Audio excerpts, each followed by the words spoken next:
Salam sejahtera keluarga besar GKI Sumut Klasis Medan 1.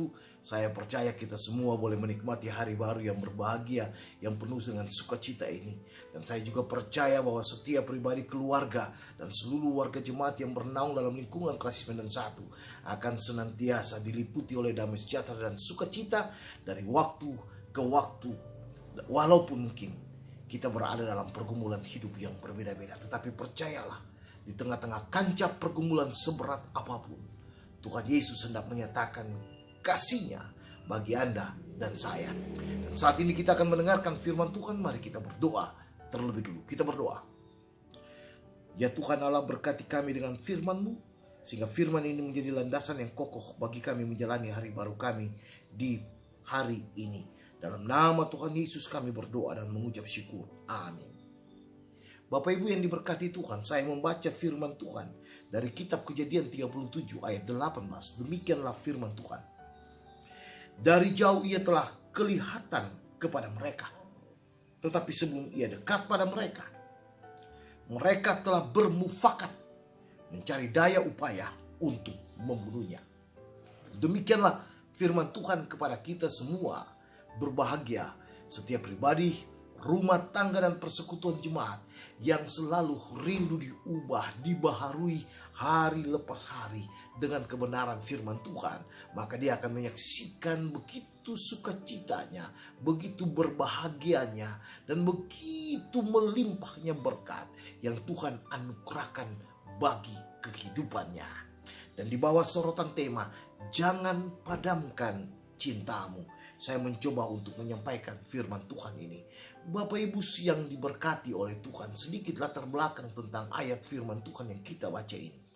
Bagian ini mengisahkan tentang perintah Yakub kepada anaknya Yusuf yang disayanginya untuk bertemu dengan saudara-saudaranya yang pada saat itu sementara mengembalakan ternak mereka. Namun latar belakang kisah ini, sudah ada kecemburuan iri hati yang luar biasa dari saudara-saudara Yusuf, diakibatkan karena ayahnya Yakub sangat menyayangi, sangat peduli kepada Yusuf. Bahkan rasa sakit hati, rasa dendam, rasa iri hati itu muncul ketika Yusuf diberikan sebuah jubah dari sang ayah.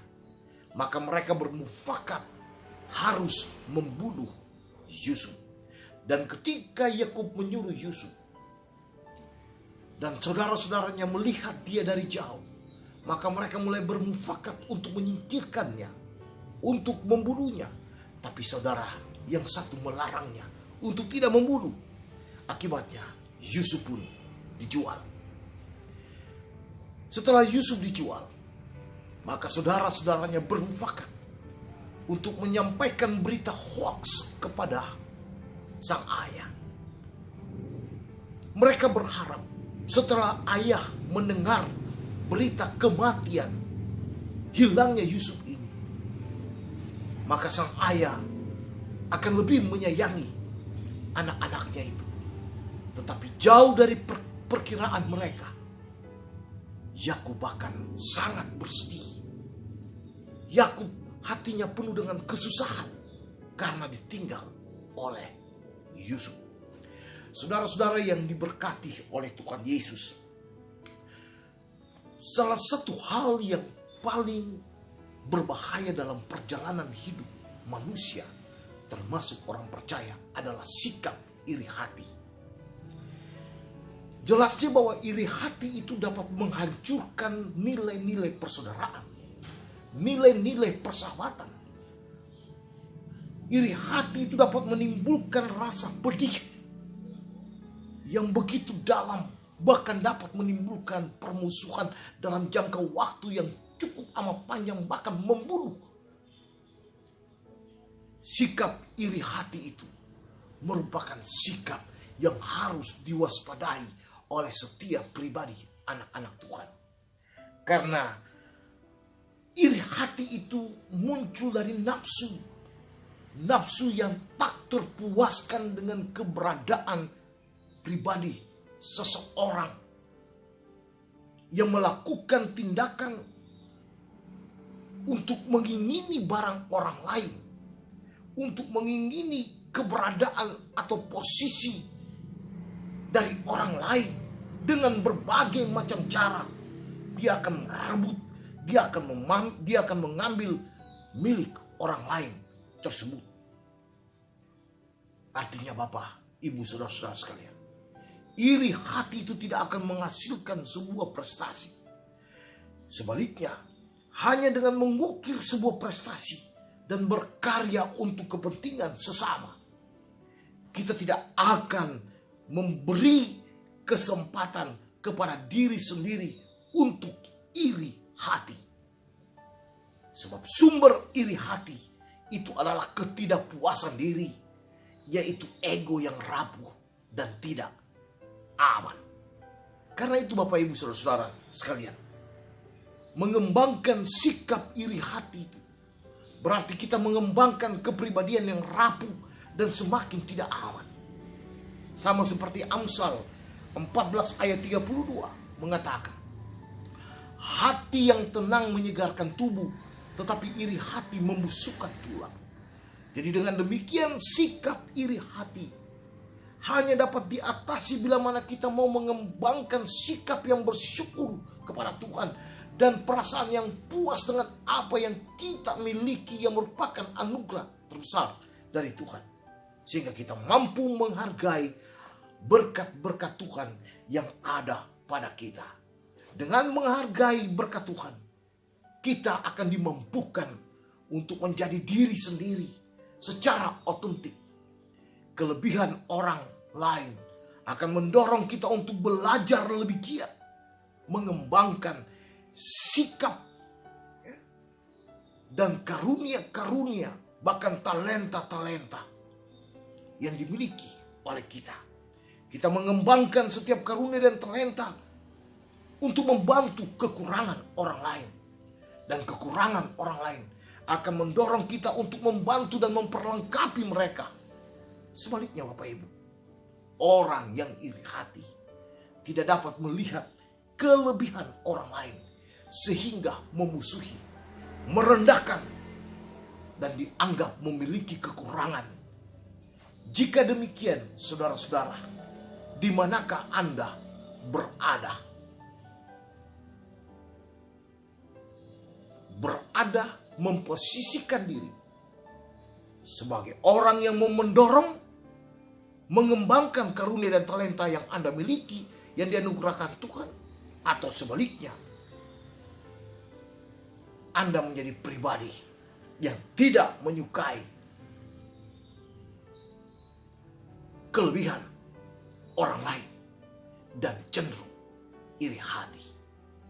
Besok kita telah memasuki minggu Adventus keempat. Sebentar lagi akan hadir Sang Ilahi dalam palungan hidup kita masing-masing, yang memberikan damai sejahtera dan sukacita bagi kita. Masih adakah di antara kita yang masih mengedepankan sikap iri hati itu? Saudara-saudara, Bapak Ibu sekalian, tema saya hari ini, jangan padamkan cintamu. Maka marilah kita kembali menyatu dalam cinta kasih. Karena kita berbeda, dan perbedaan kita adalah kekuatan untuk maju melihat masa depan yang lebih baik. Bukan menanam rasa cemburu, rasa iri hati, rasa benci. Semuanya itu akan membuahkan malapetaka. Tapi mari kita tanamkan cinta kasih, sehingga akan memekarkan sukacita dan sejahtera dalam hidup kita. Tuhan memberkati. Selamat memasuki minggu Adventus keempat, dan selamat menyambut hari Natal 25 Desember 2020. Saya, keluarga Pendeta Ferry Horisa, dan seluruh jemaat GKI Sumut Helvetia mengucapkan selamat Natal. Tuhan memberkati kita semua. Shalom. Amin. Mari kita berdoa, Bapak Ibu saudara-saudara sekalian. Ya Tuhan Allah, diberkatilah seluruh warga jemaat GKI Sumut Klasis Medan 1 di hari baru ini dalam segala aktivitas kehidupan mereka. Diberkatilah mereka dengan makan dan minum yang secukupnya. Diberkatilah mereka dengan keselamatan. Diberkatilah mereka dengan berbagai berkat-berkat yang layak mereka terima. Yang sakit Bapa pulihkan dan sembuhkan. Yang berbeban berat Bapa hiburkan. Dan biarlah ajar kami Tuhan untuk mendepankan sikap cinta kasih yang kami akan tampilkan dalam kehidupan kami hari ini. Jauhkan kami dari sikap iri hati, cemburu, dendam yang berkepanjangan yang membuat kami tidak akan melihat berkat-berkat Tuhan itu. Biarlah kami senantiasa anak-anak-Mu, rumah tangga pribadi dan persekutuan jemaat. Kami boleh melihat hari-hari di hidup kami yang penuh damai sejahtera dan sukacita. Karena sungguh Tuhan begitu mengasihi kami. Bapa, ampuni salah dosa kami. Dalam nama Tuhan Yesus bimbing, berkati kami memasuki hari baru ini lebih jauh ke depan. Dan akhirnya, dalam nama Tuhan Yesus, Tuhan Juru Selamat kami, yang senantiasa mengajar kami untuk mengucapkan doa Bapa kami bersama-sama. Bapa kami yang ada di sorga, dikuduskanlah namamu, datanglah kerajaan-Mu, jadilah kehendak-Mu di bumi seperti di sorga. Berikanlah kami pada hari ini makanan kami yang secukupnya. Dan ampunilah kami akan kesalahan kami seperti kami juga mengampuni orang yang bersalah kepada kami. Dan janganlah membawa kami ke dalam pencobaan, tetapi lepaskanlah kami daripada yang jahat. Karena Engkau yang punya kerajaan dan kuasa dan kemuliaan sampai selama-lamanya. Amin. Terimalah berkat Tuhan.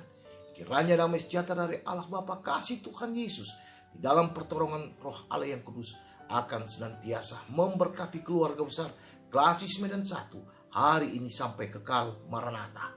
Amin. Selamat memasuki hari baru. Tuhan berkati. Shalom.